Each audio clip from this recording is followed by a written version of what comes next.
Hi welcome back maths Naresh ఈ class. ఇవాళ మనం 10th క్లాస్ మ్యాథ్స్కి సంబంధించిన కోఆర్డినేట్ జామెట్రీ అనే చాప్టర్లోంచి మనం 2 మార్కులకి సంబంధించిన ప్రాబ్లమ్ని డిస్కస్ చేద్దాం. ఓకే, చూడండి, చాలా ఈజీ ప్రాబ్లం. ఎలా చేయాలో ఒకసారి చూద్దాం. Find the coordinates of the point. ఒక పాయింట్లో కోఆర్డినేట్స్ కనుక్కోవాలంటే x coordinate, y coordinate. Okay, which divides the join of.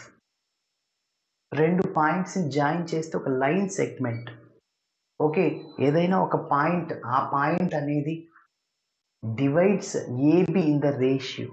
Okay, so కాబట్టి దీన్ని సెక్షన్ ఫార్ములా అంటాము. సో ఏదైనా ఒక లైన్ సెగ్మెంట్ ఇచ్చిన పాయింట్స్ని ఏబి అనుకుంటాం. ఇక్కడ పి అనే పాయింట్ ఇంటర్నల్గా డివైడ్ చేస్తుంది అనుకుంటాం. Let P divides AB in the ratio internally. ఇక్కడ m:n అంటే మనం 2:3 అనుకుంటాం. m అంటే 2, n అంటే 3.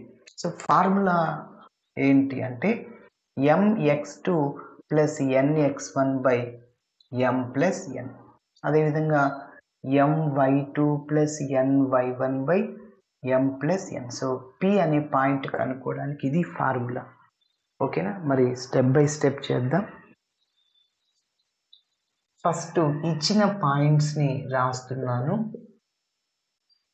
Given points. So A of దీన్ని x1 y1 అనుకుంటున్నా is equal to -1:7 and B of x2 y2 is equal to 4 -3. అదేవిధంగా రేషియో ఇచ్చేసాడు. ఆల్సో గివెన్ రేషియో ఏమని ఇచ్చేసాడు, దాన్ని m:n అనుకుంటాం ఈజ్ ఈక్వల్ టు 2:3. అంటే m అంటే 2, n అంటే 3 అని. ఓకే, ఇప్పుడు సెక్షన్ ఫార్ములాని ఉపయోగిస్తాం. బై యూజింగ్ సెక్షన్ ఫార్ములా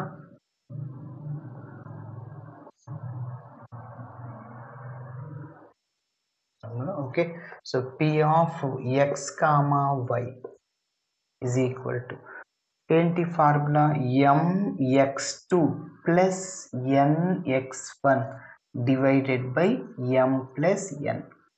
అదేవిధంగా my2 plus ny1 divided by m plus n.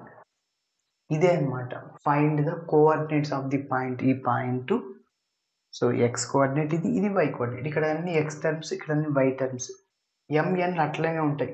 x2 బదులు ఇక్కడ y2, x1 బదులు y1. Okay, so which is equal to m అంటే చెప్పండి 2 ఇంటూ x2 అంటే ఏదో 4 ప్లస్ n అంటే ఎంత 3. ఓకేనా, నెక్స్ట్ అదేవిధంగా x1 అంటే ఎంత, x1 అంటే -1 divided by m plus n అంటే 2 plus 3 comma. Next same y2 y1 substitute చేద్దాం. సో m అంటే 2, y2 అంటే చెప్పండి, y2 అంటే ఎంత -3 ప్లస్ n అంటే 3, n అంటే 3. సో y1 అంటే ఎంత, ఇది 7 divided by m plus n అంటే 2 plus 3. So which is equal to 2 into 4 8 plus into minus అవుతుంది 3/5. ఓకేనా, మళ్ళీ ప్లస్ ఇంటూ మైనస్ 2 ఇంటూ 3 6 అవుతుంది. 3 ఇంటూ 7 21 డివైడెడ్ బై 5. ఓకే, మరి నెక్స్ట్ ఇక్కడ చూడండి 8 - 3 అంటే 5 divided by 5. 5 once cancel. So 21లో 16 తీసేస్తే ఎంత, 15 డివైడెడ్ బై 5. ఓకే, నెక్స్ట్ ఇప్పుడు 5 టేబుల్లో 15 ఎన్ని టైమ్స్ క్యాన్సిల్ అవుతాయి, 3 times. So that is equal to 1, 3. So లాస్ట్లో ఒక లైన్ రాసేస్తాం. Therefore the coordinates of P is equal to